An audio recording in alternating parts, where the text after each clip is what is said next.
You're probably here because you're finding it a little bit difficult in finding your way about leadership, finding your way on how to manage people well, and finding your way on how to grow your business as an entrepreneur. Any one of these things are the topics that we cover. I'm your host, Sean C, aka Mr. CEO at 22. I am so glad that you took the first step of being here to learn more about leadership, entrepreneurship, and management because the world needs more people like you. We will help you to invest in yourself because that's something that is worth doing. That is something that is worth learning. If you have questions about entrepreneurship, maybe you're having problems at work or you're having some leadership problems or managing other people, boy, I have news for you. We have what we call a masterclass. Most of the courses in the masterclass deal with how you can generate revenue online. It deals with leadership, how to lead in crisis, how to break through the crisis in business, in entrepreneurship, and how you can manage other people better. Now, I always say the best kind of investment is an investment in yourself. And how much money are we charging for this masterclass? Not a lot. And if you invest in one, it's yours to keep. And if it doesn't, I'll refund you, no questions asked, full refund. So why don't you try it out? Head on over to sean.c/masterclass and check out any one of the courses if it fits any one of the questions in your head. And if you have any questions, you can just put it on the comment section and we'll get in touch with you. We want to know who you are and we want to hear from you. Until then, keep leading.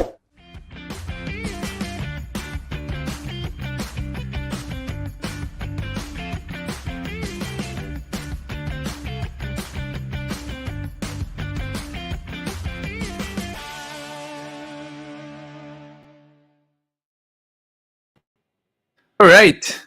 Hey guys, good evening. Thank you so much for tuning in. For those of you who are here tonight, I am not going to take more of your time. I'm just going to be sharing with you right now what's happening on the Leadership Stack podcast on Spotify. So if you haven't followed us yet, please do follow us here. We publish 3 episodes a week, and this episode is all about getting out of your head as a leader. This is a story about a virtual assistant and how she grew her business. You might, if you're in the virtual assistant world, or if you're doing some sort of service, a digital marketing service, perhaps these episodes might be the right episodes for you. You might want to tune in there, listen up, and I hope that provides value for you.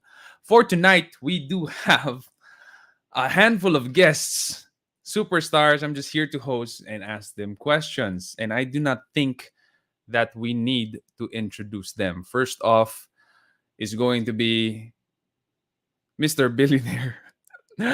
Mr. Billionaire, Mr. Marvin Germo on the show. Marvin, thank you for being here tonight. Yung introduction ako ba yun? Di ba? Guys, fake news. Ang daming fake news. Pupurihin ka na, sabi ko, ang ganda ng intro. Ang ganda nung first 1 minute spiel ng video sa amazing 1 minute intro. So, but everything else after that, yung fake news konti. So, yun lang. Just a deal, guys. Pero grabe, we're so honored to have you here. So Oo honored. naman, Shansi eh. Titigil ang mundo basta Shansi. All right, and our next guest would be, and a lot of you know her, who she is. She is on TikTok with hundreds of thousands of followers, Tony Aquino. Thanks, Tony, for being here. Thank you, Sean, for having me. Ayan, sikat. Yan, sikat na. Kayo ang sikat. Marvin, it's okay. So, Just, normal ikaw lang. naman yung idol talaga of idols. Yun, no? Oh, may kakampi ako dito, Marv. Hindi. So, I'm just palamuti lang. All right. We're joined by someone who has a ton of experience in real estate, sales and investment, Mr. Ramon King III. There we go. Hi, RK. Hi, Sean. Good evening. Good evening. Marvin. Master. Good evening. Yun. Tony. Good evening. All right. And then we are joined by a special guest, the CEO and co-founder of Imperium Empires, a AAA game in Avalanche. And my gosh, they've launched the alpha demo already. And I've actually been able to play it in just 4 months. That is an amazing feat. Cliff, thanks so much for being here and joining us on the show. Hey Sean, hey everyone. Yeah, thanks for having me. All right, Cliff. I hear that you're giving some stuff away tonight. Yeah. So basically, we have ready some IME token and a special alpha pass. All right, there we go. So we So have opened where the do we give giveaway where do we give already. our wallet? Ano yan, ano yan? Where do we give our wallet address? Just kidding. Do we give our wallet? Ito na. So all you gotta do is put in your emails, and then you guys can get a lot more raffle entries by doing all of the extra stuff there. There's a lot of extra stuff that you can do, such as subscribing on the YouTube channel and so on and so forth. And we're actually going to be picking 6 winners tonight. Tonight. That is at 9:30 p.m. So we got an hour and 23 minutes left. What are we giving away? I think Cliff is giving Yeah. away 200 Yeah. So we're gonna IME. have the IME tokens as well as Sean mentioned before that we already have our pre-alpha demo already out. So we're also gonna giving out the fast pass so that you guys can give it a try for our pre-alpha game demo. All right. So for those of you who do want to try the demo of Imperium Empires, fast alpha demo, really play the game up to today, what they've been able to develop, please do join the raffle. The link is down there, leadme.ph/giveaway. Do share this giveaway. It's just in the next hour and a half, and that's it. Okay. So what's interesting tonight is that we have all sorts of professions here. So I'm in the digital marketing space. I'm also the host of this podcast. That's as far as I go in terms of my profession and my representation here. Tony is in the financial advisor industry, all about personal finance management and all about finance. And RK is in the real estate, has a lot of background in real estate. And Marvin is the richest guy in the room. And so we are going to be learning from very different perspectives here. No, seriously, si Marvin yung pinakamagaling sa crypto. You guys know that, right? So we have a lot of crypto questions for him tonight. Marv, you spoke in Binance Week in Dubai. How was it? Yeah, well, it was fun. It's nice to 'cause it was fun for me because a lot of the people that were there were that spoke were mostly Westerners. So it's nice to have someone from at least Southeast Asia to at least represent the crypto community as well. So I was actually there just to attend, and then I don't know how things happened that I was part of the speaking roster also. So I it think I was think they saw your net worth, and that's how they decided. in ano Shiba Inu tokens. Yeah, yeah. I think in SHIB. Yeah. So the number of commas per SHIB, I think that's the basis. So yeah, out of pity na lang siguro. Yeah. All right, but seriously speaking, we are here to learn more about crypto. We're here to learn more about play to earn. What's next, right? So we have been moving at an unprecedented, crazy pace in Web 3.0. Kailan lang natin narinig Web 3.0?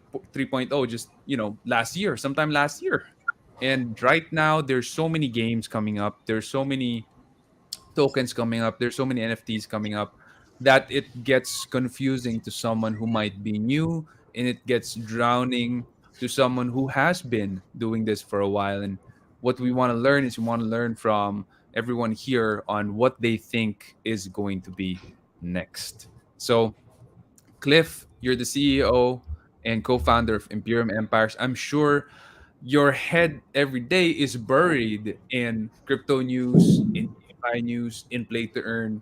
I'm wondering what's next? What are we looking at in the next 2 to 3 years when it comes to play to earn? Is it still going to be as lucrative? Is it still going to be something that can sustain someone's livelihood?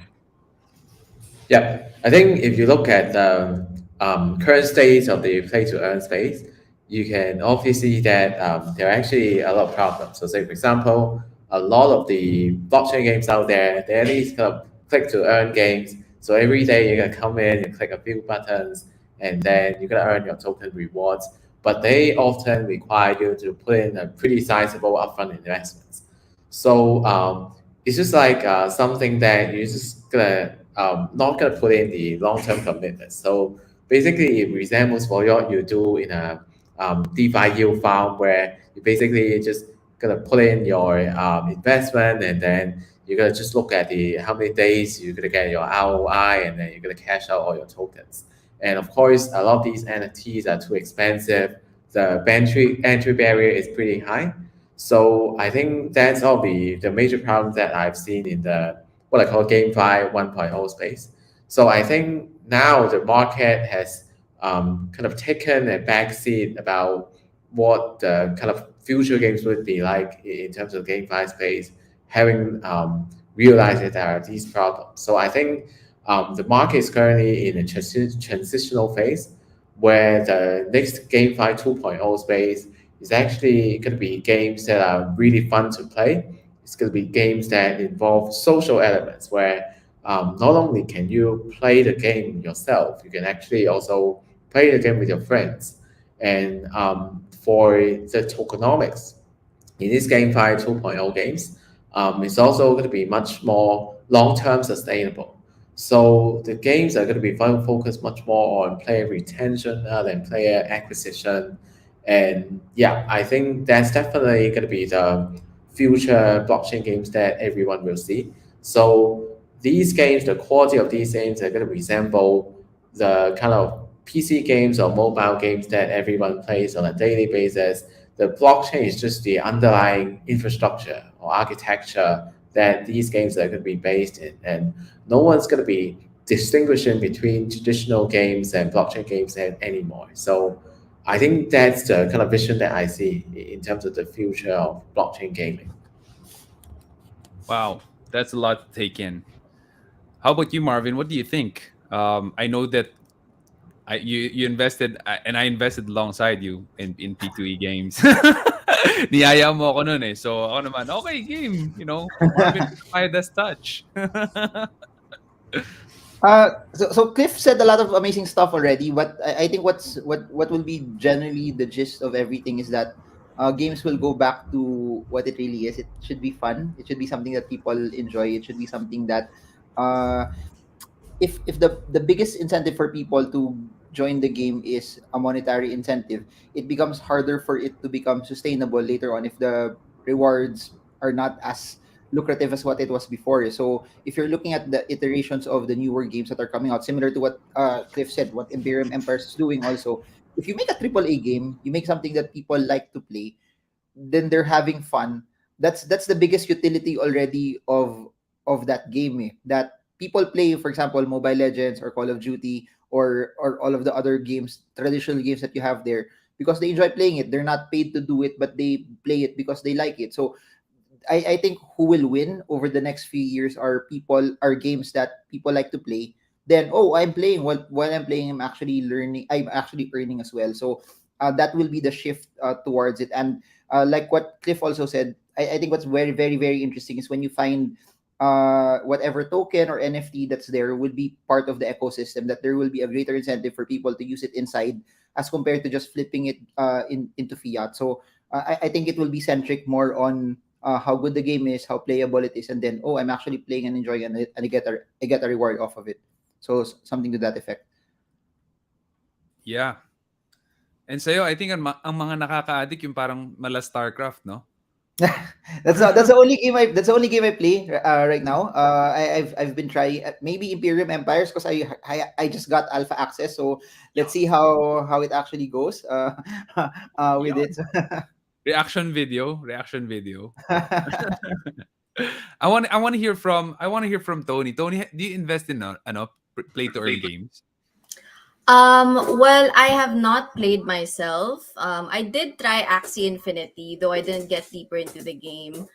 So for those who have not seen me yet before, I usually make content. And when I make content about crypto or any product or service platform that I'd want to discuss, of course, I'd want to try and test it myself.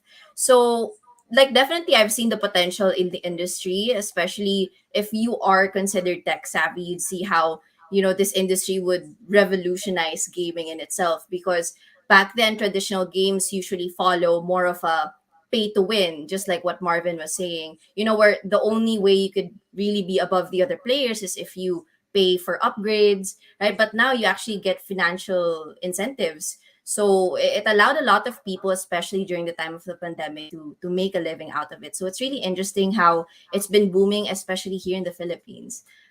Right? Wouldn't you agree, RK? Ayan. Definitely, I I segue. agree. But yeah, Yeah. yes, Sean. Gone invested in play to earn? What do you think about it? RK Yeah, will I had reveal my his reverse. Just kidding. Nako, spinoil mo na, Master Marvin. But yeah, I had my fair share of investments when it comes to play to earn. In fact, I've been unfortunate enough to invest in one of the I won't mention the name of the game, but this was earlier last year around July. I unfortunately invested in one play to earn game that has this popular Japanese characters, no anime, and then they just put the mask on the face. But the reason why I invested in it is because I heard that you'd be able to get the return on your investment in just a span of 2 to 3 days. So I tried it out, and then after a week, the game went down the drain. The value of the coin went down. A lot of Filipinos, were burned by that game. So right now, I guess the play to earn scene has evolved so quickly, and I agree with what Cliff has mentioned earlier that we need to focus more on player retention rather than acquisition, because the problem, I think, what Axie Infinity, the biggest P2E right now encountered, is the inflationary scheme that their token had to go through, right? So right now you look at their token, the value of Axie Infinity has gone down the drain, and people who are invested in that game are still waiting for the next upgrade, waiting for the release of the next version, so that in the hopes that the value of the coin will continue to rise. But I guess moving forward, we need to focus more on, yeah, player retention, making sure that the people who play the game actually enjoys playing it, and at the same time they earn from it, right? Um, and I'm quite surprised that a triple A rated game such as your game, Cliff, is already in the alpha stage right now, alpha access, because um, just last year, I don't know if you've heard of Star Atlas. It was one of the highly anticipated games in the Solana network, and people were investing left and right, but they didn't have a real timeline as to when the game will be released, and it was highly dubbed as a triple A rated game. And I guess the metaverse where the Imperium Empires will likely fall into in terms of category similar to Star Atlas, and I'm really excited to see how your game will unfold. And if what you say is true, then I really have high hopes when it comes to player retention. So I'm looking forward to that. Ayan, mag-i-invest na si RK, oh, 'di ba? They yung addition, yung advantage ng Imperium Empires versus Star Atlas is they have Cliff Young for Imperium Empires. I think that's their unique selling proposition. Yeah. You have Yeah, I Ronaldo think Lawrence. Star Alice is just kind of aiming for the too difficult kind of game that you can develop in maybe under 5 years time. Because if you look at what they do is actually similar to a game called Star Citizen. So that's not a blockchain game. So there's kind of like a Kickstarter project started back in 2012. They actually raised a whopping like 400 mil USD throughout the 10 years. But 10 years in the making, they have like 600 devs in the game company. But still, they I think they are also in alpha stage. But it took them 10 years to do that. So Wow. that's why it's inherently difficult to do like a first person view open world game with, because they're also doing like a space theme. If you look at what they're trying to do, it's it's like a flight simulation game where you have the interior and exterior of the spaceship. So that's gonna take tons of time to do that. So that's why in the outset we are already hyper focused on doing something that is possible, that is practical. It's actually very important for doing like a GameFi, like blockchain gaming project. Time to market is something that everyone really cares about. So if you want to do a project that really spends 5 to 10 years, then I don't think it's actually going to work. Yeah, actually, that's a very long time, no? Especially, I think what makes people so impatient with the blockchain games is that they actually invested pretty good money, and the hype is just so it's so bad. It's I mean it's so good that it's so bad because a lot of these games kind of like hype it so much that you just expect that they should be out in like a couple of years. But games that are really good, really engaging, really addictive take a lot of time. There's a lot of architecture that goes into it, and then people's interests just kind of fade away, and they start to just you know sell and want to get their money back. And I guess one question, Cliff, that I have for you is, with all of these factors into play, with a lot more people actually having less faith in play to earn, they're having less trust in these play to earn companies because like they don't believe that it can give them a livelihood anymore. And with what RK shared earlier, there are those dubbed as AAA games that never flew and the money's gone. Like, what is keeping Imperium Empires from going the same route? I think it's just that a lot of the play to earn games is just that either the earning model doesn't really work, so you promise everyone kind of like a 30 or 10-day payback on the investment, so the tokenomics doesn't work, it's going to blow up really fast, or you trying to do something that is too grand and it's going to take 10 years to do that. So either way, it's not going to work. So that's why it's really important to focus on what I believe the next step for all the blockchain gaming projects out there is to really polish the tokenomics and think about the play to earn model, how to make it more sustainable. So what I think for the next steps for blockchain gaming to evolve is actually to evolve from a model where everyone could be earning the same amount of money, just like some of these click to earn games. Like you have 10 energies every day, and then you log in 5 times a day, and then you click 10 buttons, and everyone gonna earn 100 tokens. So these models are not gonna work anymore. So in the future, you can imagine it's something like an esports model where you have a lot of players playing the game, but it's only like the top earning players. They will be able to earn a sizable amount of the play to earn rewards, but the game itself is also fun to play. So for the players who really don't make it up to the top leaderboard, they wouldn't think that, oh, like it's just a waste of time. Like every time I play, I don't really get the rewards. So because the game is actually fun itself, so you don't even think it that way. Like for the traditional games that has a esport mechanism. So even for players who don't really make it up to the top leaderboard, they will still continue to play the game. So I think that actually it's a much more sustainable model because on one hand, it's going to retain the player base because the game is actually something that people will resonate with. They also see there are a lot of streamers that will stream the game. So that also create a kind of social element to playing the game itself. And on the other hand, the top earning players, the skillful players, they can also be able to earn a lot based upon their skills.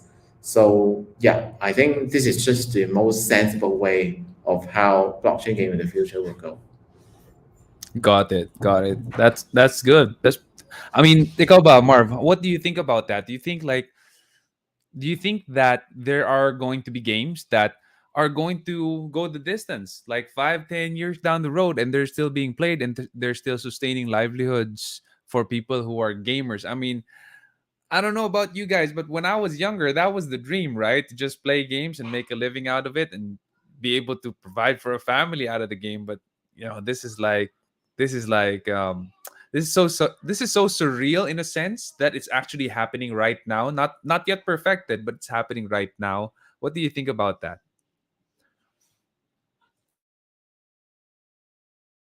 Bro, nakamute ka, master. Sayang yung tao mo. Nakamute ka. Marv, nakamute ka, Marv. Teka, unmute ko.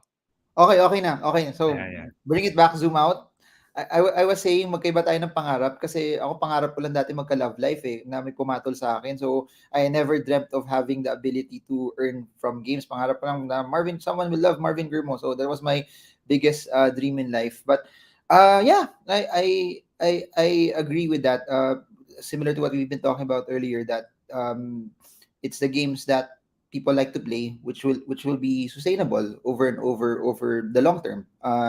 It's the ones that people stay within the ecosystem, not just playing for a while, but there are incentives for them just to be there. The stickiness, like what Cliff said, the stickiness, people being retained inside the game. So those are the ones that will, I guess, do well over the long term, and that's one of the reasons why 12 years in, I'm still playing StarCraft 2 because and if you look at it, it's a national sport even in Korea because it's something that people like to play. So something like that, something that develops a following, but beyond the following, something that people like to play. So something like that. I'm wondering why these existing games that are so addictive, the games we grew up with, like for example, StarCraft, why aren't they turning their game, porting it into the blockchain and making money, or making it into a play to earn game in a way? Because StarCraft 2 is like mostly PvP anyway if you're playing it online, no? Sorry, wait, Marv, you're mute. There you go. Oops. Microsoft owns Blizzard already, so I don't know what they're gonna do with that. So I Yeah. don't know. But Yeah. so I think I forgot to say this. I think there will be two teams. One is those crypto related companies that will build games off scratch, and then you will have also those traditional gaming companies make games as well. So I think that's where it will branch off. But yeah. Yeah. All right, before we move forward, just want to share with you guys who have just tuned in that we are giving away some stuff tonight. What stuffs are those?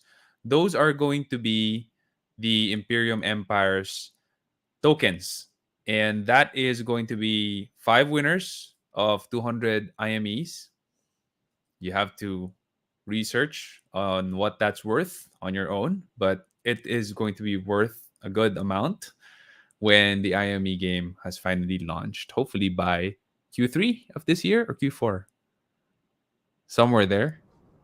Yeah. So actually, in fact, in Q2 and Q3, we could be launching the alpha version and the beta version respectively, where the players can already start earning their play to earn rewards.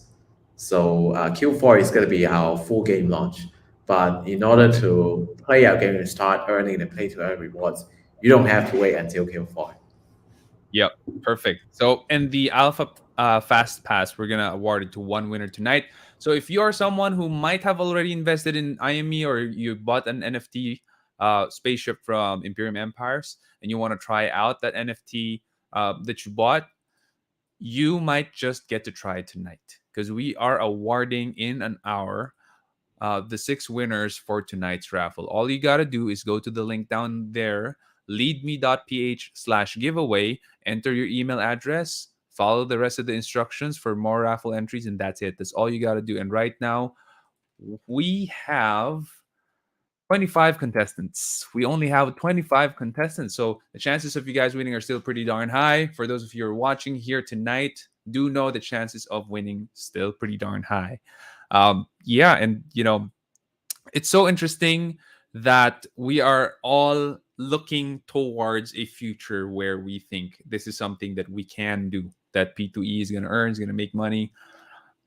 I'm wondering now, generally, largely, what does personal finance advisors think about crypto gaming and cryptocurrency in general? Tony. Biggest challenge of crypto or just blockchain tech in general is getting normal people to understand why it's useful for them. Because, for example, I can easily explain to my to my grandma that the internet is just like a big library, right? And she would totally see the point and the convenience of the technology. But when you explain crypto, when you explain Bitcoin, they understand there's money in it. There's no central institution to trust. You can store it in a hardware wallet or a paper wallet, but then when you lose it, it's gone. So when you explain it that way, of course, people would shut you out directly. So most don't really see the value of decentralization that blockchain holds. And most people are just fine with the banks, with fiat money. So a lot of people understand there's money in it, you can make a lot, but they don't understand its utility. So I would think that creating convenient applications will bring more people in. I mean, if you imagine a true decentralized election system with no possibility of fraud, I would say a lot of people would be more open, and a lot of people would actually see the benefits of blockchain. So that would be the barrier. And a lot of people don't also understand the economics behind it. They always think there's a catch, which I think later on maybe Cliff could also explain to those who aren't, or who are still new in the industry but would want to get into these games, these play to earn games. When you say there's a catch, Tony, what are some of those lingering thoughts when you say catch? Do you mean that it could probably just go up in smokes? Can be. So there has been a lot, especially if you're on TikTok, which is the platform where I post content. A lot of people would share their experiences of how certain NFT games were rug pulled, how you can easily, I mean, it's the earnings aren't always as consistent. People don't usually show that side of the industry. And at the same time, people don't also understand that it takes a lot of time, it takes effort to actually master the games. Yeah, that's a pretty good question. Yeah, yeah. I think what is really important is to watch out for a few stuff, like, for example, the quality of the team. Like if you look at the background of a lot of the play to earn, like the teams doing play to earn games, they actually don't really have any game devs in their team. So might have done one or two crypto projects before, smallish projects. But if you look at the background, or some of the teams are even anonymous teams, so they just have a few of these avatars and then like some pseudo names, and yeah, you can imagine that there is basically no opportunity cost for them to really do kind of rug pull and then just take everything out. So yeah, I think definitely this is something that everyone need to watch out for before they put in their money in the games that they want to invest in. And of course, also kind of look at the sustainability of the play to earn model as well. So I'm sure you have seen these some other games, like for example, that used to be very popular, like Crypto Plays or Crypto Mines. They were able to get like hundreds and thousands of players in just 2 or 3 weeks time, because they basically promise you that you're gonna get your investment back in maybe 10 days, 30 days. But if everyone is getting their investment back in 10 days, who is actually paying out the money? So that's a big question, right? So yeah, if you look at the sustainability of these models, just don't fall for it thinking that you're going to be the person that you're going to get the investment back in 10 days. Most likely, you're just going to become the exit liquidity where like people who got in earlier before you, that's going to use the money that you invest in to get back their investment. So yeah, I think these are the two key things that you're going to be looking for before you just put your money in some of these play to earn game projects. Awesome. That makes a lot of sense. Now, Cliff, Imperium Empires is in the Avalanche blockchain, right? So not now the Avalanche blockchain is getting a lot more traction. Used to not be. I don't think that it was as noisy as it is now. Now, I want to ask Marvin the question: What's your take on the Avalanche network? Do you like it? What do you think are the advantages of it, maybe over Ethereum? Okay, so full disclosure, I'm a big fan of Ethereum, and please do note that whatever we're seeing right now, whatever smart contract blockchains that are coming out, from Solana to Cardano to Polkadot to FTM and everything else in between. The reason why they exist is that there are a lot of scalability issues for Ethereum. It's costs to make a transaction are relatively more expensive. Ramon King knows this. Whenever we would mint NFT, sometimes it's the gas fees are just way too expensive. In especially for a high ticket project. But that being said, what I like about Avalanche is when you look at how they distributed their chains. There's a specific chain that's primarily for smart contracts. There's a specific chain that's primarily for governance. There's a specific chain that's primarily that functions as where transactions or sending just assets to will actually be done. It somehow makes it faster, and somehow will it doesn't congest the network similar to say Ethereum where everything is passing through one highway or one blockchain. And then if you look at it also in terms of when a transaction gets done, Avalanche is one of the fastest networks also in terms of the when that transaction gets finalized, that the entire time it gets sent from one point to another, they're one of the fastest. So Avalanche treats a lot of the scalability issues that Ethereum at its current form. No, please do note Ethereum is also trying to transition into E 2.0, but it's trying to fix all of the scalability issues that Ethereum does not have. So the longer it takes for Ethereum to transition to E 2.0, it's more favorable for a lot of the projects that are actually building. And I think one of the things that I look at also in projects are the builders, the apps that are being built on top of it. And Avalanche has it. Avalanche has a lot of projects, but not just projects, funding, but not just also projects and funding, people who are actually there, uh, building, designing, and similar to what's happening to Imperium Empires, players in the game. So one of the ways for you to judge a certain technology is are people actually using it, because you could have the best technology but you don't have any you don't have dapps yet, or you don't have anything working, or you don't have people using it. Then no matter how good your technology is, if it's not being adopted, then it may not be as good. So I think Avalanche has a lot of those things, a lot of the good things that are inherent in a lot of blockchain projects. And the fact that there's a lot of developers also moving to the space, and the fact that they have so when Imperium Empires was coming out, one of the discussions that we talked about why Imperium Empires went into Avalanche, Cliff said because they can use EVM, and that's I think one of the biggest advantages, because it allows people also to just copy paste whatever's going on. So it creates a faster way for apps just to be used in the platform as well.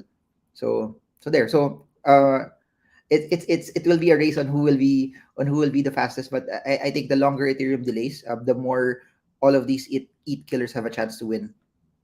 How long do you think will Ethereum take pa for ETH 2.0? They're saying they're saying this year, but they've been also saying that last year. Then they keep moving it because it's a very I think it's a very complicated procedure what they're doing. But it's so the biggest analogy that I got from it is that you're flying a plane and you're trying to change everything while the plane is already running. So that's what makes it a bit complicated. And uh, so people need to realize this, that blockchains are just like things that are below the hood. It's just like also connecting to a network. You don't ask anymore what cell site you're connected on, and sometimes people will value what are the apps that are built on top of it more than the inherent blockchain that's there. So if a lot of people are playing Imperium Empires in Avalanche, then that's a win already for Avalanche. So whoever builds the best apps and gets more users will win. Got it. And ikaw naman, RK, I just want to ask from a real estate salesperson and investor perspective, why would someone who's investing in real estate would want to invest pa in play to earn and crypto and investments in the blockchain? Actually, it's a very good question, Sean. Yeah, coming from a real estate background where a lot of people are very conservative because real estate is it's a tangible asset, something that you can really see. It has a title attached to it, as opposed to what we invest in the metaverse, and in NFT and play to earn games in crypto. I guess the reason would be their risk appetite, right? Because some of the people that I know are investing heavily in real estate, who are on the younger age of the spectrum, no, are more open to invest in NFTs, in play to earn, in cryptocurrencies. And these people who are, diversifying their investment portfolio have been, I could say they're succeeding in a sense because they know the differences between, playing it conservatively and playing it more aggressively. Like with any investment, you just have to make sure that the money that you put in is something that you can afford to lose in a sense, right? Especially when it comes to crypto and P2E and NFTs. These are very volatile investments that if you don't, take the time to study, you don't take the diligence to really do your own research and try to learn who are the people behind it, right? And the structure behind the game, the tokenomics, everything.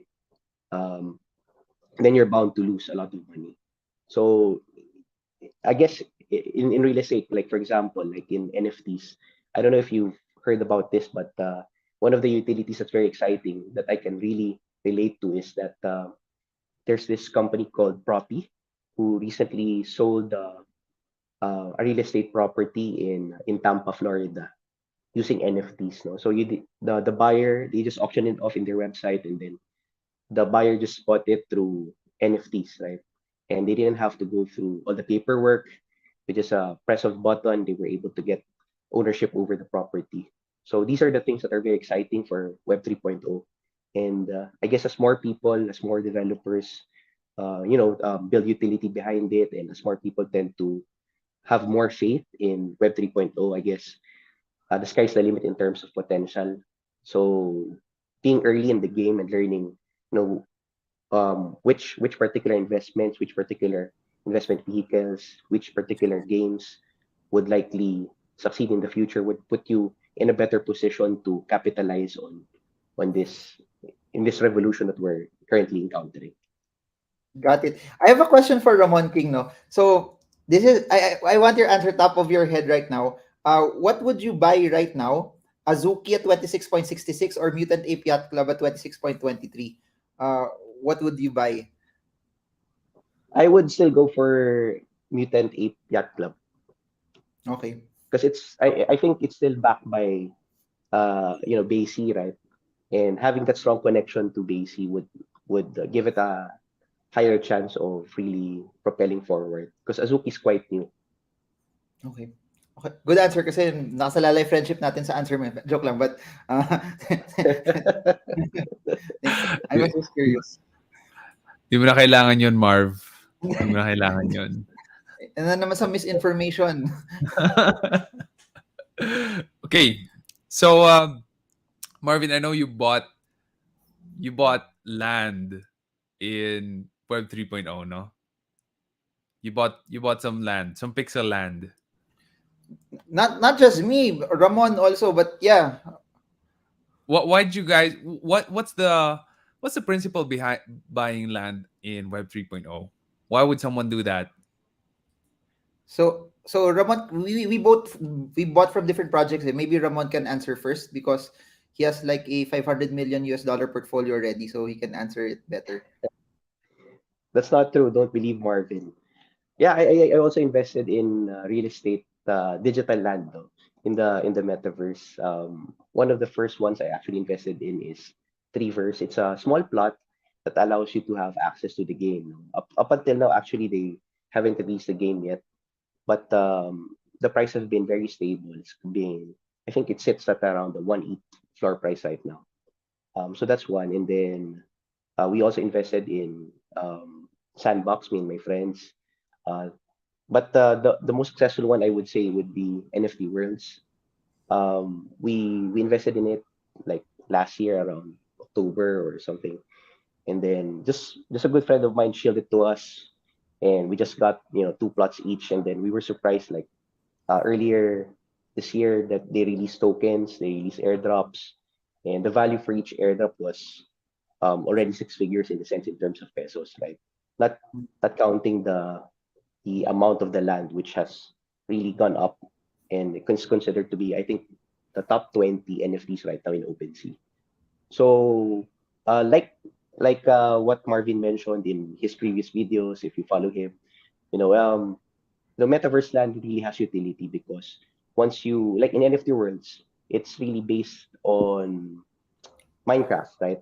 So if you build a game, if you want to build a game in NFT world, you can do it. If you have the resources, the expertise, the people behind it to make a game, you can do it. You can do your own play to earn game. You have your own token there.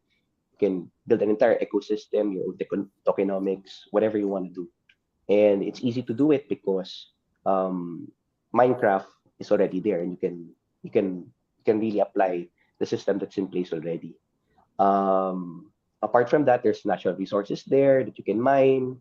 You can rent it out if you don't want to build the game yourself. So, like what you see in the actual, in real life, in in the world that we're living in right now, where you have a plot of land, you can lease it out to an investor or a developer, you can sell it, right? It's the same concept in the metaverse. So, the winners will be the first movers, the first one who will come into the project because they'll be able to capture the lowest price possible. And then as the game develops, as the ecosystem develops, as more people come into the game, of course the demand will become higher and higher. So I guess that's my take on why people are investing in digital land, so to speak. Hmm. Ramon said it already. Some of my answers Ramon said already. One of my motivations, particularly for Sandbox, was it was like Minecraft. So it was under the context of if this has so many users in Web 2, it's easy for them to transition into this in Web 3. And true enough, no, I've seen a lot of people, mga 20, 30 years older than me, 10-year-olds, 8-year-olds, 7-year-olds, building voxel art already in Sandbox because they understand it. They did it already in a lot of in a lot of other Web 2 projects as well. So it was more of that you have the ability to be able to build. And then for Sandbox before, because if you own land, you could stake it, and then you could have a multiplier of your Sandbox tokens. Second is there's a lot. No, there are some projects kasi that give you airdrops off of the land that you own, and the airdrops alone are like dividends already. So yeah, but what Ramon did not mention that's somehow fascinating to me is this.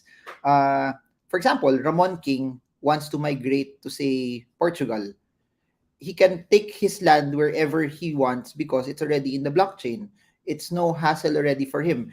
He doesn't need to have a caretaker watch for the piece of land. He doesn't need to, if he wants to sell it, he can sell it quickly. No hassle already. So there's a lot of efficiencies in buying land in the blockchain, in the metaverse, for the very fact that it's liquid. You can sell it anytime. Your target market where you sell it, it's not just based on a specific geography. You can sell it to whoever person in the world. So there's a lot of efficiencies for it. And um we're not going back eh. I don't think we're gonna go back 2025 and people will say, ay hindi, let's revert na lang. Let's not do the metaverse anymore. This is not gonna happen. That's not gonna happen eh. We're just gonna move forward in this eh. So yun, I don't know what will be the best ones in the next 20 years. No one knows, but you know that you spread everything, diversify it properly, and then there will be certain positions there that will do well, unless it's Imperium Empires, because Imperium Empires cliff is very good, so the project is very well also. So I have two things to say about that. Number one, Marvin, I know you bought a lot of land. I no, think you bought the entire wait, wait, BGC, wait, right? wait. I did. That's another one pa pala. Oh, that's a Earth replica naman. Yeah, that's There you another go. metaverse So project. Yeah. you own the entire BGC in Earth No, no, Replica. no, no, no, no, no. Someone bought it, not selling to us. So the first one, like what Ramon said, the first mover advantage, the first person who bought it, not selling. So no matter how much kahit anong bid, wala eh. Wala. I'm sure you But I bid a bought lot. I bought your street in BF. So ano, I bought SEO hacker building also. Hindi nga. Joke lang, hindi ko binili. Pero Joke lang. what I could you give do? it. What did you do with that? What could you in that specific metaverse?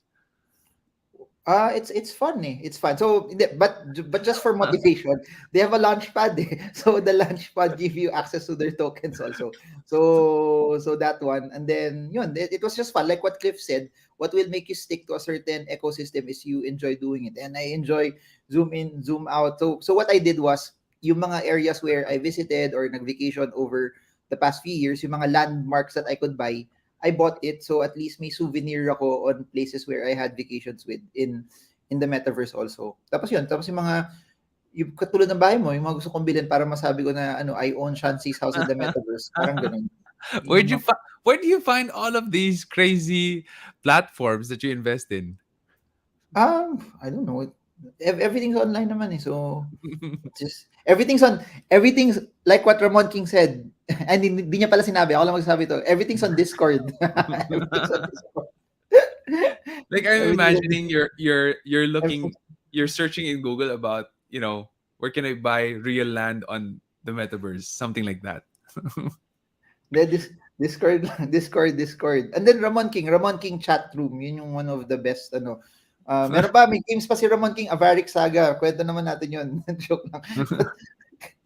Anyway, So, and the other thing I want to ask is, Marvin, I asked you earlier about Avalanche, why you like it over Ethereum, but I didn't get to ask Cliff that same question, and I think Tony has the same sentiment. Cliff, why'd you choose Avalanche over any of the other blockchains out there, especially with Ethereum being the most popular one?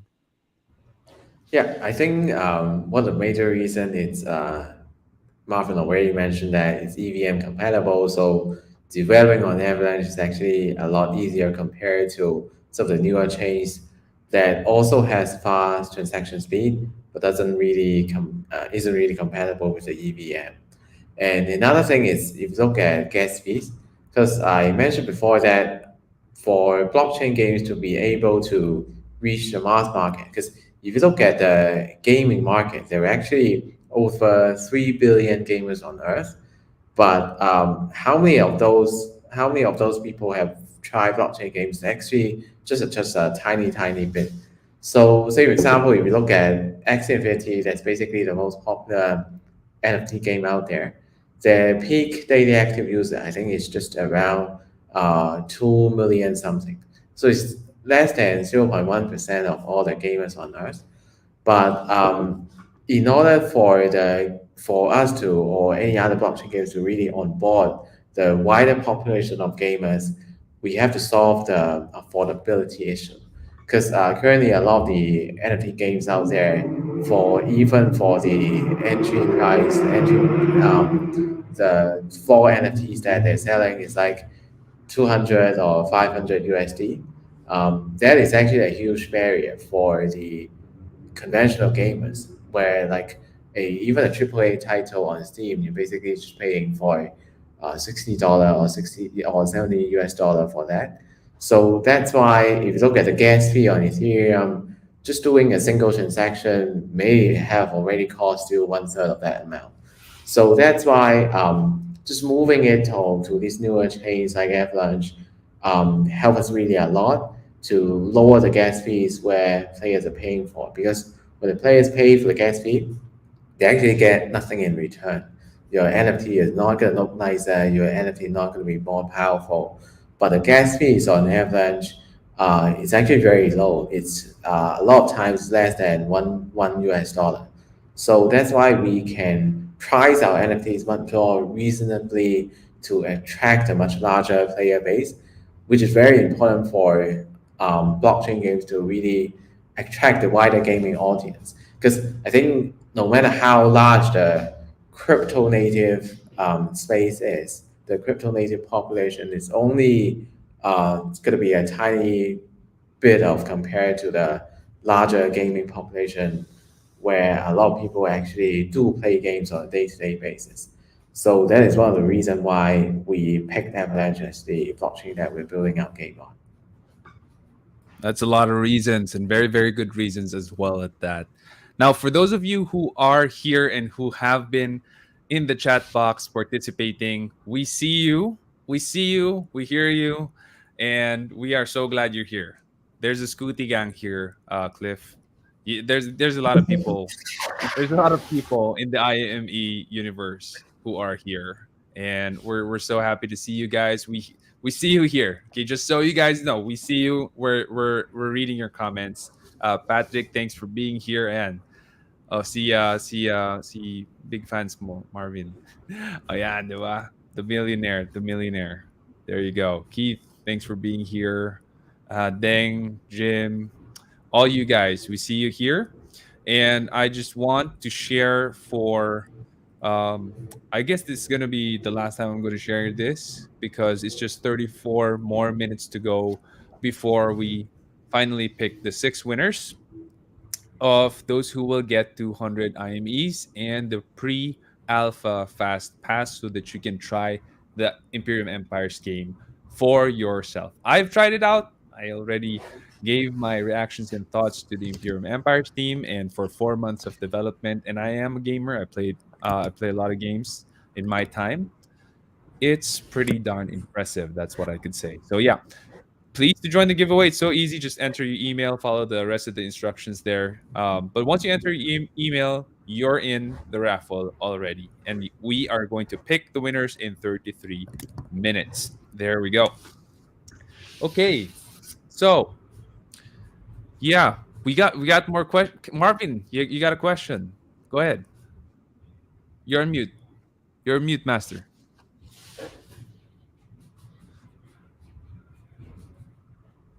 I have a question for Cliff. First of all, congratulations. I've seen a lot of your videos. No? The graphics are really, really good. But my question is for your NFTs. So you have Orostar, or Greer.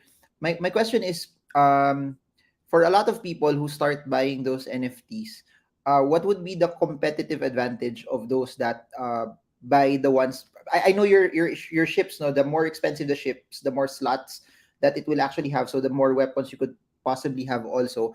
But what would be the advantage of the ones also that would buy the not so expensive ships that have lesser slots in it? And then what would on the flip side of that, those that have more slots also, how do they, I guess, number one, go forward in the game, or what would be their incentive also to get the I guess higher priced NFTs as well?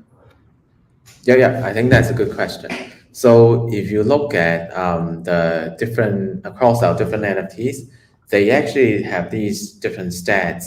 So the larger ship, they are actually more suitable for these large scale PvP combat, where it basically serve as the main firepower if you're going on a skill war where you have hundreds of players battling one another. So definitely you're gonna need a larger size spaceship. And but you can imagine that just similar to what happens in the physical world. So for the large spaceship, it's actually going to move slower. So that's why it won't be as good compared to like the smaller ships where you just want to travel fast to other regions. You want to do ambushes. You want to do mining where you saw that, for example, there are really lucrative resources in one region. You're gonna just go there as far as possible, pick the resources and go before the others discover you. Then you actually gonna go for the smaller size spaceship. So, and as for the customizability, even if like you mentioned correctly that for the smaller size spaceship, they're gonna have less slots, but there are still lots of combinations of how you're gonna be customizing your spaceship.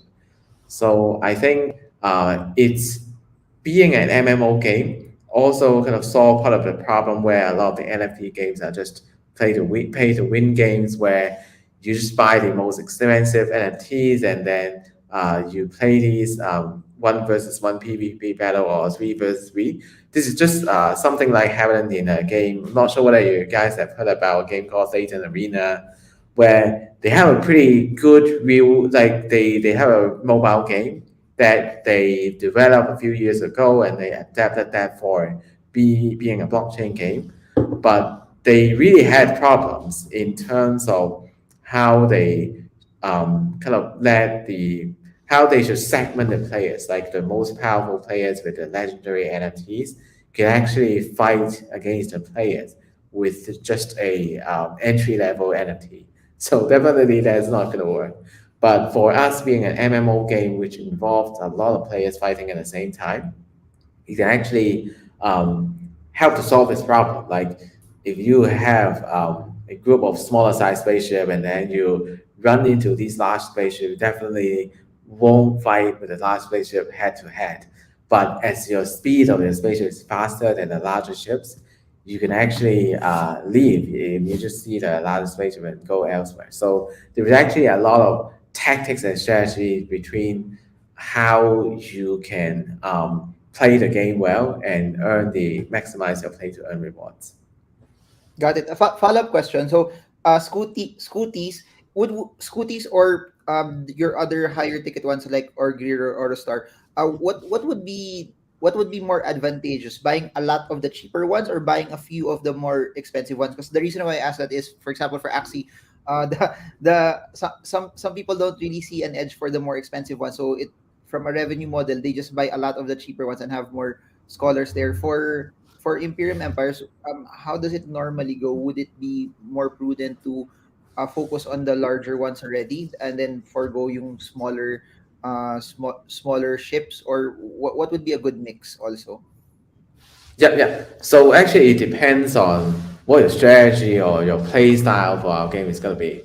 So, for example, if you're the kind of person that really want to focus on the PvP side, because you can imagine that for our PvP side, where there are these seasonal guild tournaments, the rewards actually going to be way higher compared to the PvE side if you can make it up to the top leaderboard.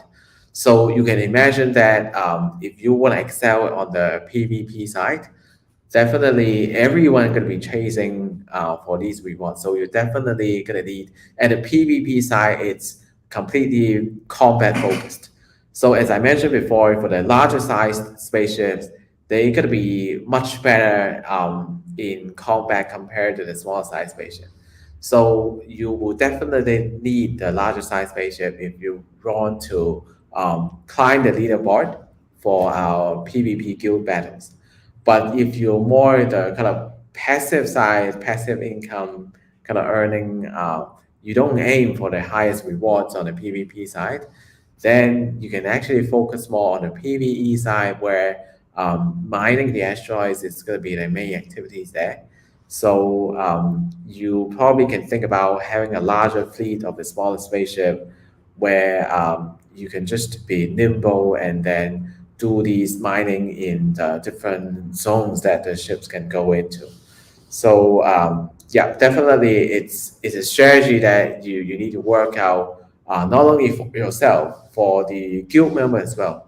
Because later, when after we finish developing our guild management system, you will be able to start building, like starting and recruiting guild members for your guild.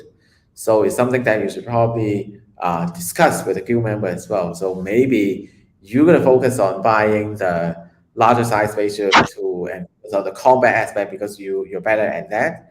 And then some other players are actually gonna be doing the mining aspect and finding the resources to fund your combat that you're gonna play in the combat zone and war zone and fight against other guilds. Got it. Thank you for that. Thank you. All right. Tony, I think you have a follow-up question for that. Hold on. We can't hear you. There you go. Hello. Yeah, it's not a technical question about blockchain itself. It's more about the game. So I know there's an option for you to choose which level depending on your risk and reward ratio. Do you have any tips for those who want to enter the war zone? Let's say for those who are ready to get into that, maybe that could be a treat for the viewers here as well. But I understand if you can't disclose that too.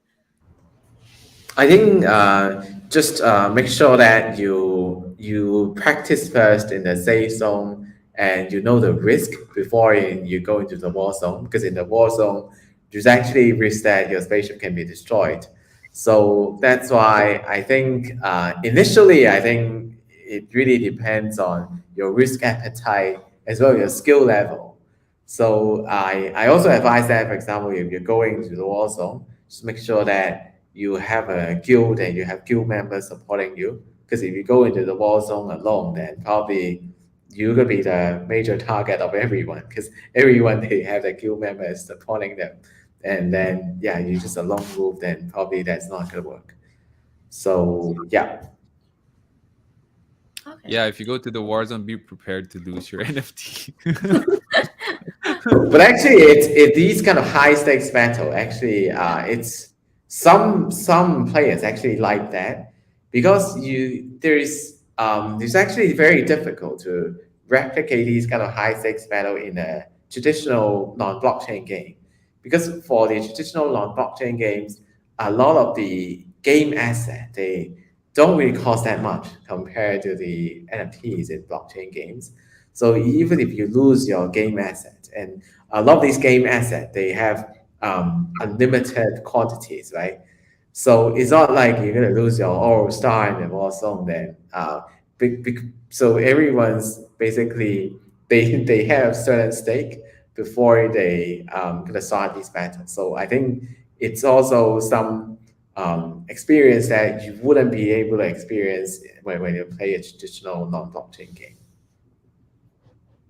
Are there guilds already that have formed, Cliff? Because like I'm seeing some people here have guild names. I think I saw quite a lot of people are talking about like forming their guilds already in our Discord group. It's definitely a good sign to see because we are already developing our guild manager system and we'll open up for guild registration once that's ready. There we go. Wow. And someone's asking, when are we going to fly in space before Elon? Actually, our pre-alpha registration has already started. So if you want to experience the game, you can just register for our pre-alpha. Just go to imperiumempires.com and then register an account there, and then you will be able to register for the pre-alpha. So our pre-alpha is already a playable game. Although you wouldn't expect there are a lot of gameplay there, so it's just kind of like a technical demo for us to test to make sure that our game side as well as the server side works. So, but if you want to have a glimpse of what our game looks like and what you can do in our metaverse, you can actually already sign up for the pre-hour demo, and then if we can accommodate and give you access to that, then yeah, it's actually a. Of course, I'm gonna say it's a pretty high quality game that you definitely find fun playing. All right. And another question, we got another question as well. How will you promote IME since play to earn games is going anywhere? Different blockchain genre and strategies. Yeah, I think what I've always emphasized is to focus on the unique selling points for Imperium Empires. As I mentioned before, we have these deflationary NFT supply mechanics through the comments on the war zone, where some of the NFTs can be damaged or destroyed, compared to most NFT games out there, where they always say that the NFT is limited in quantity, but you can always have these breeding mechanism where at the end of the day, the growth of the NFT supply is actually exponential. And so that's why it's no different from the traditional games where the game asset is hyperinflationary. So this is actually one of the biggest selling point that we have. And of course, I mentioned before, I've always stressed over and over again that the future of gaming, actually even current state of gaming, you can already see that social element is very important. You seldom see any games that make it up to the top charts on Steam or Play Store. It's a single player game, right? So after all of the popular titles, gaming titles out there, it's a multiplayer game because when you play a game, you actually want to play it alongside with your friends. So a lot of time when you go into games, even for games like Fortnite, you go into the game, you just don't feel like just go there and playing and shooting at one another. You actually just want to hang out with your friends. They even have concerts in Fortnite. So that's why it's really important that we have social element whether that's a traditional game or a blockchain game. So that's why we put a lot of resources in developing, in just putting our guild system as the central gameplay of Imperium Empires, and have this guild management system to make sure that players can actually play alongside with their friends, so they can build personal connection with the guild members. And that's going to be the key to retain players in the long term. Because if you just develop a habit that you're just going to play a game and hang out with your friends every time, every day, and yeah, it's actually going to make the game much more long lasting, rather than other click to earn games where you don't really feel the social element at all. Got it. And someone here is asking when's the next NFT sale, because I know that we just closed the first round, right? That's the first round with the Strike Dance and the Aura Star. And are we gonna have Yeah. yeah. Yeah, we actually sold out. So in our first NFT sale, there were around 17,000 spaceship that we sold, and all of them already sold out. So for those who missed our first NFT sale, just wait for it. I probably wouldn't say when it's going to be the next sale, but what you can do is that just follow our Twitter, go into our Discord group. When we have any updates, you'll definitely be the first to know. Got it. And then there's someone here who's asking for a shout out. There you go. Your fans, Cliff. Yeah. So yeah, thanks everyone, like Power Rangers, everyone in our community who have been supporting us, especially those who have been early in our community, even before we did our IDO, because we did our IDO back in December last year, and then before the IDO, there were already a pretty sizable community who has been supporting us since then. So really thank everyone for kind of supporting our project, and then we'll just do our best to deliver the project in accordance with the roadmap, and then make sure that all of you guys have a fun game to play. Okay, and Tony and RK are going to try the alpha version of the games as well. I think that's gonna be next week when they're gonna be sending us the reactions. Yeah, cool. And Marvin hasn't tried it as well, no? Marvin, you haven't tried it, no? I just got my alpha pass today, I think so. Awesome. There So maybe you in go. the next few days. Let's go. All right. So now I'm wondering, what are some of the tokens and projects that you have invested in, Tony and RK? You know, we Marvin and I were quite often on the show, and Tony, I've had you like 3 times on the show. You corrected me on that last time we met. And RK, it's the first time I've ever had you here in the Leadership Stack live show. So I'm wondering now, what are some of the tokens that you guys have invested in?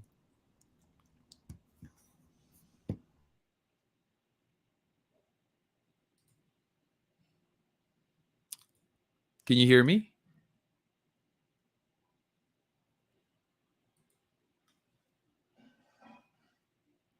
Oh, sorry. You're asking who will answer that. I think I don't know. Oh yeah, anyone. Tony, yeah, ladies first, for sure.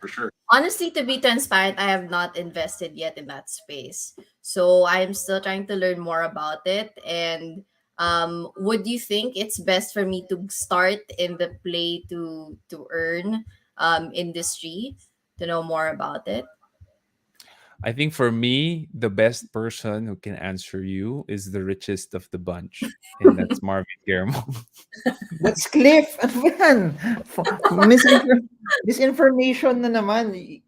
Cliff is the best person. Cliff is a gamer. So, Cliff, he always does this to me when I'm the guest in his show. So he's the guest in my show now. I can say whatever I want. so Cliff can answer. Cliff can answer it. But so for me, for gaming, no, I'm very selective. So there's a lot of gaming projects, but I'm very selective on the projects that I would want. So even for this, for Imperium Empires, Cliff knows how many times we did a call before everything, just to know more about how good the project is. Because there's so many projects out there. You would want to invest in something or get into something that The team is good, the roadmap is good, and everything else is. So there's a lot of games, but I don't try everything. I just go for the one that makes sense to me. So there. So what would you what if you were to recommend like a couple to Tony just to Ayan. get her started, just to get her started? Let's What would be your recommendation? billionaire's brain. Let's pick Why, their why, brain. why, why why do we go further pa? If you're looking at the Avalanche network, there's only one triple A game in Avalanche. So you're baiting me lang siya to actually sabi Sean is baiting me. There's only I was one triple honestly A game in asking. Avalanche in Avalanche. So If you ask so me, ako, that's gonna be my answer, Tony. If you ask me, oh that's gonna be my answer. so you go Like, to di ba you go to the top tier, you go to the top tier one. So it's the same question. For example, tinanong kami ni Ramon what NFT where will you look at for NFTs? We'll always say Ethereum. There's a lot of blockchains out there, but it will be for projects that were bigger. Like Bored Ape, they're all in Ethereum. Cool Cats are in Ethereum, etc. So similar for gaming in Avalanche. Um, Imperium Empires is the biggest one there. So you always want to go with the ones that have a lot of backing. I don't know if Ramon knows this also, but uh, Imperium Empires are backed by a lot of very, very good institutions, trustworthy institutions, and those are the things that I look at. You look at the people who are backing them because they put serious money in it, and it also goes to show if they're putting their money in it, they also did their due diligence. So there. yeah, yeah. In my case, that's my answer because like I'm not like RK and Marvin who does a lot of research in the cryptocurrency space and NFT space. So I'm very limited, and I like being an all in. I'm an all in type of guy, so I'm pretty much invested in Imperium Empires. I studied it. I did a lot of call with Cliff as well and Leo. And for me, I really like the structure of their game, their roadmap, the vision of where their game is going. So yeah, that for me it's gonna be that. I'm very limited in my crypto portfolio. It's just very few places that I put my money in. But whenever Marvin gives me a heads up that I could invest somewhere, I usually listen to him because Pero he's baliktad daw si Sean yeah. nag-share sa akin ng Imperium Empires eh. Kasi sabi niya, check out Imperium Empires, they have a very very good CMO. So sabi ko, sige, let's try. Let's give it a try. So Actually just in this case, but in all the other cases, it's Marvin tipping me because you know he's a lot. You multiply my net worth by teka lang, we have to 100 answer. Si Ramon will answer pa mga tokens nyo. Okay, Ramon, go. Baka si Cliff Yeah, na lang. actually for play to earn, not that much. Just invested in ano lang, Axie Infinity. Currently, we're also invested in Luna Rush. We also tried Pegaxi for a short while. We're very lucky to have exited that before the drop. For NFTs, there's quite a bunch, you know. But one thing I've learned when it comes to investing in crypto, in NFTs, in play to earn, really have to spend a lot of time studying the project.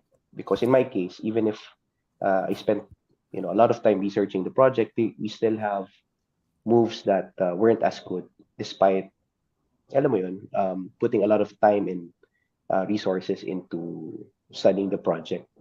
So it's not just me who's studying the project. We even hire people to do this on our behalf because we can't do it full time.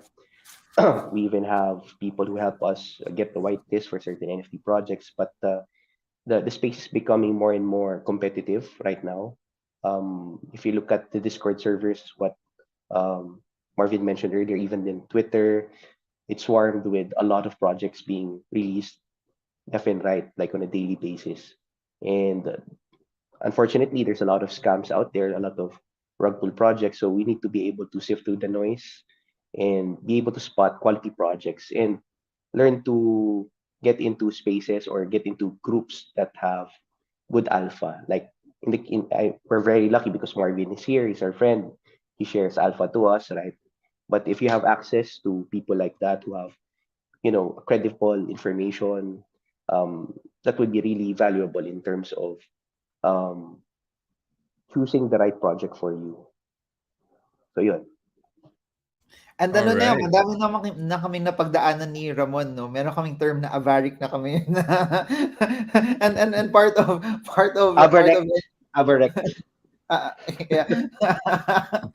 Part of NFTs also is ano what people don't realize is you that's why it's so important to put in money that you're okay with it kasi there will be a lot of things that won't go the way you want it to go also, and it's not as liquid as trading kasi sa trading there's order books where you can just sell it anytime. If here wala even if you post it there's a risk that it doesn't get sold right away also. So I think those are things that people need to consider consider also. And I'll say this, and dami, Roman was saying yung games.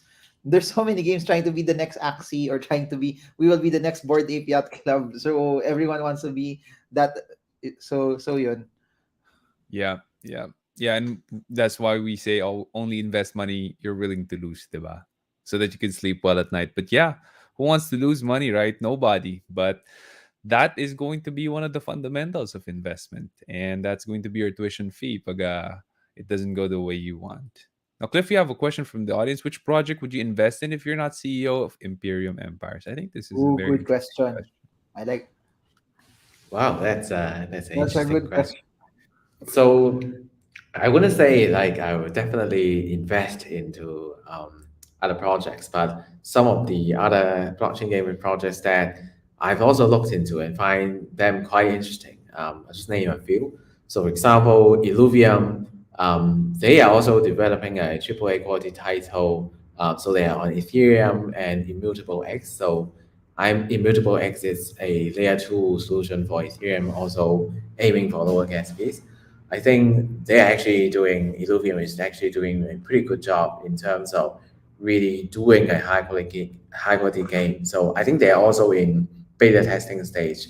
So we can also check that out. And some other projects they are also doing real games like Guild of Guardians and Ember Sword. So if you look at the kind of tier, the quality of the gameplay that they released. Some of those, because I think I really look for a project that already has even whether there's a alpha or beta, so at least a playable game, which is a real game, not a play to earn game, and also the quality of the gameplay and graphics that they are doing pretty well. I think these are the projects that you can also look into. And similarly to us, like we deliver something that really works, high quality gameplay, as well as not just like empty JPEGs and NFTs and not kind of, because a lot of projects just issue their NFTs and then they're not going to do their execution anymore. So yeah, I wouldn't say I would definitely invest into these projects, but these projects are quite interesting that you can also have a look. And that is not financial advice. All right, we just gotta say that. Spoken like a crypto channel na may mga ganung ano na. Kailangan no? Kailangan sabihin yan eh. All right. So, guys, I hope for those of you who are tuned in that you are learning and that you have gotten value out of this. Again, we are giving away some IMEs tonight and the Alpha Pass. All you got to do is click on that link down there and punch in your email address. So, Ako may question. yeah, we're down to Wait. our last two questions. And that's it. We're capping at 9:30, guys. And grabe, dami ko natutunan. Sige, Marv, go. Okay, Cliff. This is for Cliff. This is for people to see how smart Cliff is in everything. Given the current sense of the market right now, we're seeing a correction today. What would be your strategy? Say for Bitcoin, for so remove all of the other cryptocurrencies, just Bitcoin. What will be your approach if you would be a person that want to stack Bitcoin right now? Well, actually, that's an interesting question. Like a lot of people just ask me, "What do you think about the market?" But every time say that the crypto market is inherently volatile, so I will never be able to predict what's the going to be the Bitcoin price in like 24 hours later in 1 year's time. But I think just look at the long-term trends. So if you look at what happened to crypto over the past 10 years, there are always going to be these ups and downs. But every now and then, there are always going to be new application that came out. So say, for example, there's DeFi, and after DeFi, there are blockchain games, and then there's just going to be more and more innovation coming out of the Web3 space. So if you are just the one of the investors in the crypto space, I'll just say just don't really think about too much about the short-term volatility and fluctuations, and just focus on the long-term trends. Just look at the current adoption rate of crypto compared to the whole like gaming population, or just the all just the whole population on Earth. Like I believe at the end of the day, everyone's just gonna be on Web3, just like everyone's gonna be connected to the internet. It's no different. So at the end of the day, I think that's really important that if you believe in crypto, just hold your, whether that's Bitcoin or other altcoins that you have confidence in. Just make sure that you do your own research, and then you're committed into it, and then just hold on it for the long term. All right. Good stuff. And I think that's gonna be down to the last question. Tony, RK, do you have any more questions for Cliff? Want to take that last question spot? Ako not a question, but quick lang for you. What's your favorite color, red or pink? And yeah, I red is good because red is Avalanche, right? Okay, got it. For Sean, what's your favorite color? Red or pink then? Okay, Definitely red. It's in my logo, dude. okay, got it. Got it. Curious lang. Curious lang. Ikaw naman. SEO Hacker logo yan, red. Okay. All right. So yeah, it's 9:27. In 3 minutes, we're gonna be closing the raffle and drawing the winners. And I love the questions that all of you guys in the audience have also asked. I hope that you guys got your answers. Someone says, "Thank you for this fruitful evening." I hope you always have a fruitful evening, Edward, not just for tonight. And he says, "I'm learning a lot from the discussion. Thank you for being here." If you guys haven't subscribed yet to our YouTube channel, please do leadme.ph/YouTube. That's the link. It's going to be flashed down there by Lara. And yeah, we are going to be publishing this episode as well. So if you think you missed some minutes, or you might have come in at 9 p.m., missed the first hour, you might want to watch it back. We are going to be publishing this on the YouTube channel. The link is down there. Please hit the subscribe button. That helps us a lot. Okay. Grabe, Marv. Miss na kita. O, sige, this Saturday, ah. This Saturday, kita tayo, ah. Sunday. Sunday ba? Oh, Sunday. Oh, so Sunday guys, lunch. so Cliff, Antoinette Aquino, Ramon King, Sean will treat us for ramen. So Cliff, Oh, if you can no make your way problem. over here in Manila, yeah, Sean will treat us We to have one a of the top very good ramen here. It's called places Pancit here. Canton. It's So, called Pancit Canton. Very so good yeah, but ramen. Wow, I'm a big fan of ramen. I should definitely come over and meet you guys. yeah. Sean will take you to Yeah. the top ramen houses here. That's what Marvin did Cool. for me last time. So I owe him that. I owe him that. Yeah, but Mm. anytime. Okay, guys, thank you so much.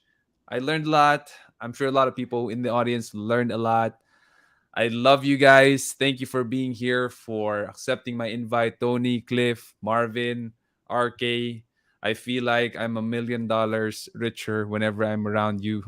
And I thank you also for all the good stuffs that you're publishing out there, for paying it forward to the rest of the world. Thanks, guys. Take care and God bless. And for those who have joined the raffle, when the raffle ends, and that's anytime now. That's anytime right now. You will be able to see a list of names that is automatically drawn by the system already. So automatic name mapapublish, and or you're gonna get an email in your inbox. So I hope you use the right and legitimate email address to join the raffle. you will be able to get there, and we will be able to award you the IMEs and the Alpha Fast Pass via your email inbox. So check it out. Wait for the email to come, and you will get notified. Thank you so much, guys. Take care and God bless. And I'll see you next week, 8 p.m. Thursday night.